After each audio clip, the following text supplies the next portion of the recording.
And we're continuing with the 10th chapter of The Wind in the Willows by Kenneth Grahame, The Further Adventures of Mr. Toad. Toad has escaped the barge with the barge horse, but is very hungry and now has come upon a gypsy. Apologies if that word is considered a slur. I could not think of an alternative for it. I'm using it as it was written in the book. And he is trying to jack up the price of this horse to get some ready money from the gypsy, and we will continue from where we left off. "Try and love a donkey," suggested the gypsy. "Some people do." "You don't seem to see," continued Toad, "that this fine horse of mine is a cut above you altogether. He's a blood horse, he is. Partly. Not the part you see, of course, another part. He's been a prize hackney, too, in his time. And that was the time before you knew him, but you can tell it on him at a glance if you understand anything about horses. No, it's not to be thought of for a moment. All the same, how much might you be disposed to offer me for this beautiful young horse of mine?" The gypsy looked the horse over, and then he looked Toad over with equal care, and looked at the horse again. "Shilling a leg," he said briefly, and turned away, continuing to smoke and try to stare the wide world out of countenance. "A shilling a leg?" cried Toad. "If you please, I must take a little time to work that out and see just what it comes to." He climbed down off his horse and left it to graze and sat down by the gypsy and did sums on his fingers when at last he said, "A shilling a leg? Why, that comes out to exactly 4 shillings. And no more. Oh, no, I could not think of accepting 4 shillings for this beautiful young horse of mine." "Well," said the gypsy, "I'll tell you what I will do. I'll make it 5 shillings. And that's 3 and 6pence more than the animal's worth, and that's my last word." Then Toad sat and pondered long and deeply, for he was hungry and quite penniless, and still some way, he knew not how far, from home, and enemies might still be looking for him. And to one in such a situation, 5 shillings may very well appear a large sum of money. On the other hand, it did not seem very much to get for a horse, but then again, the horse hadn't cost him anything, so whatever he got was all clear profit. He said at last firmly, "Look here, gypsy, I tell you what we will do, and this is my last word. You shall hand me over 6 shillings and 6pence cash down, and further in addition thereto, you shall give me as much breakfast as I can possibly eat, at 1 shilling, of course, out of that iron pot of yours that keeps sending forth such delicious and exciting smells.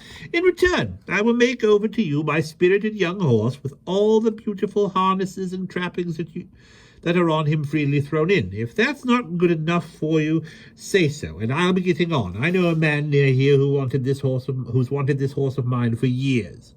The gypsy grumbled frightfully and declared if he did a few more deals of that sort, he'd be ruined. But in the end, he lugged a dirty canvas bag out of the depths of his trouser pocket and counted out 6 shillings and 6pence into Toad's paw. Then he disappeared into the caravan for an instant and returned with a large iron plate and a knife and fork and spoon. He tilted the pot, and a glorious steam of hot, rich stew gurgled into the plate. It was indeed the most beautiful stew in the world, being made of partridges and pheasants and chickens and hares and rabbits and peahens and guinea fowls, of one or two other things. Toad took the plate in his lap, almost crying, and stuffed and stuffed and stuffed and kept asking for more, and the gypsy never grudged it him. He thought that he had never eaten so good a breakfast in all his life. When Toad had taken as much stew on board as he thought he could possibly hold, he got up and said goodbye to the gypsy, and took an affectionate farewell of the horse, and the gypsy, who knew the riverside well, gave him directions which way to go, and he set forth on his travels again in the best possible spirits. He was indeed a very different Toad from the animal of an hour ago. The sun was shining brightly, his wet clothes were quite dry again, he had money in his pocket once more, he was nearing home and friends and safety, and most and best of all, he had had a substantial meal, hot and nourishing, and felt big and strong and careless and self-confident. As he tramped along gaily, he thought of his adventures and escapes, and how when things seemed at their worst, he had always managed to find a way out, and his pride and conceit began to swell within him. "Ho, ho! "Oh," he said to himself as he marched along with his chin in the air, "what a clever toad am I! There is simply no animal equal to me for cleverness in the whole world. My enemies shut me up in prison, encircled by sentries, watched night and day by warders. I walk out through them all by sheer ability coupled with courage. They pursue me with engines and policemen and revolvers. I snap my fingers at them and vanish, laughing into space. I am unfortunately thrown into a canal by a woman fat of body and very evil-minded. What of it? I swim ashore, I seize a horse, I ride off in triumph, and I sell the horse for a whole pocketful of money and an excellent breakfast. Ho, ho, I am the Toad, the handsome, the popular, the successful Toad." He got so puffed up with conceit that he made up a song as he walked in praise of himself and sang it at the top of his voice, though there was no one to hear it but him. It was perhaps the most conceited song that any animal ever composed. "The world has held great heroes, as history books have showed, but never a name to go down in fame compared with that of Toad. The clever men at Oxford know all that there is to be known, but none of them know one half as much as intelligent Mr. Toad.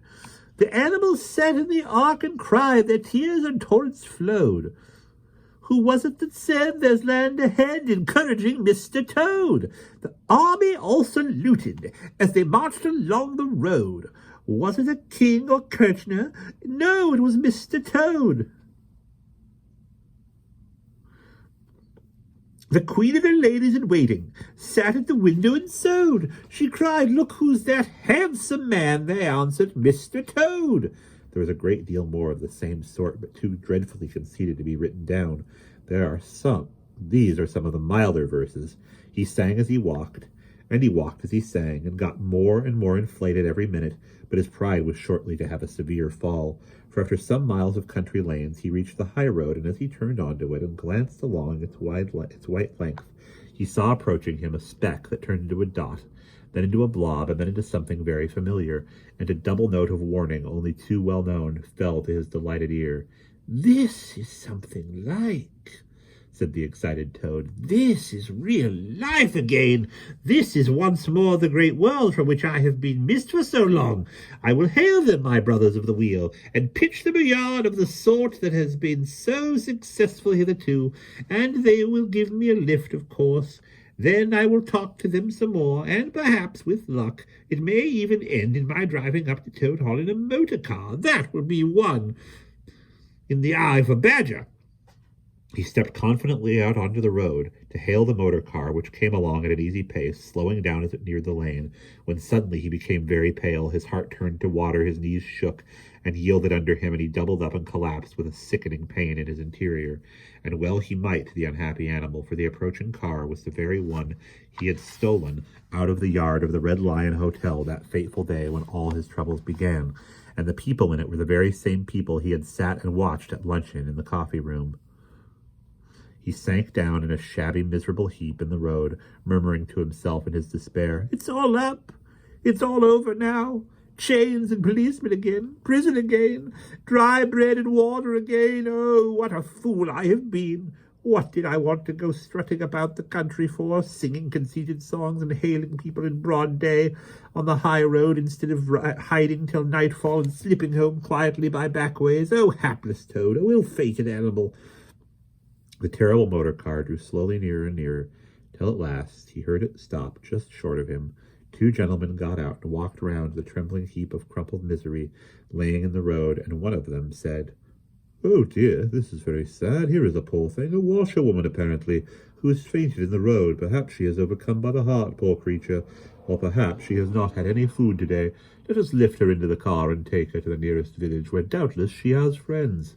They tenderly lifted Toad into the motor car and propped him up with soft cushions and proceeded on their way. When Toad heard them talk in so kind and sympathetic a way, he knew that he was not recognized. His courage began to revive, and he cautiously opened first one eye and then the other. "Look," said one of the gentlemen, "she is better already. The fresh air is doing her good. How do you feel now, ma'am?" "Thank you kindly, sir," said Toad in a feeble voice. "I'm feeling a great deal better." "That's right," said the gentleman. "Now keep quite still, and above all, don't try to talk." "I won't," said the Toad. "I was only thinking if I might sit in the front seat there beside the driver where I could get the fresh air full in my face. I should soon be all right again." "What a very sensible woman," said the gentleman. "Of course you shall." So they carefully helped Toad into the front seat beside the driver, and on they went again. Toad was almost himself again by now. He sat up, looked about him, and tried to beat down the tremors, the yearning, the old cravings that rose up and beset him and took possession of him entirely. "It is fate," he said to himself. "Why strive? Why struggle?" And he turned to the driver at his side. "Please, sir," he said, "I wish you would kindly let me try and drive the car for a little. I've been watching you carefully, and it looks so easy and so interesting, and I should like to be able to tell my friends that once I had driven a motor car." The driver laughed at this proposal so heartily that the gentleman inquired what the matter was. When he heard, he said to Toad's delight, "Bravo, ma'am, I like your spirit. Let her have a try and look after her. She won't do any harm." Toad eagerly scrambled into the seat vacated by the driver, took the steering wheel in his hands, listened with affected humility to the instructions given him, and set the car into motion, but very slowly and carefully at first, for he was determined to be prudent. The gentlemen behind clapped their hands and applauded, and Toad heard them saying, "How well she does it! Fancy a washerwoman driving a car as well as that the first time." Toad went a little faster, then faster still. He heard the gentleman call out warningly, "Be careful, washerwoman!" And this annoyed him, and he began to lose his head.